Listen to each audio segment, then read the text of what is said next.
তো বন্ধুরা দেখো, আমি কিন্তু আজকে এখানে শঙ্কর মাছ রান্না করছি। অনেকে কিন্তু মাছটাকে মাংসের মতো একবারে রান্না করে, কিন্তু আমি এখানে মাছটাকে নুন হলুদ দিয়ে ভেজে নিয়েছি। ওই মাছ ভাজার তেলের মধ্যে আমি জিরে আর তেজপাতা ফোড়ন দিয়ে, তার মধ্যে পেঁয়াজ ফোড়ন দিয়ে, টুকরো করে কেটে রাখা আলুগুলো দিয়ে ভালো করে ভেজে নিয়েছি।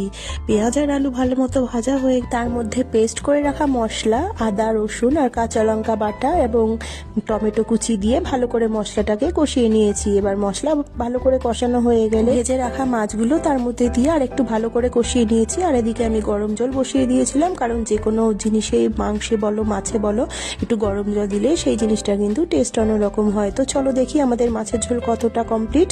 এখানে কিন্তু মাছ মোটামুটি আমার রেডি হয়ে গেছে। এবার ওপর থেকে রোস্টেড গরম মশলার গুঁড়ো ছড়িয়ে আমি কিন্তু নামিয়ে নিয়েছি আমার শঙ্কর মাছের ঝোলটা। এখানে মাছের ঝোলটা কিন্তু আমি একটু পাতলা পাতলা করেই করেছি, কারণ এই মাছটা ঠান্ডা হয়ে গেলে কিন্তু একটু ঘন হয়ে যায়, তো তার জন্য আমি একটু পাতলা পাতলা করে নামিয়েছি। তো টোটালি আমার রেডি কিন্তু শঙ্কর মাছের ঝোল। রেসিপিটা ভালো লাগলে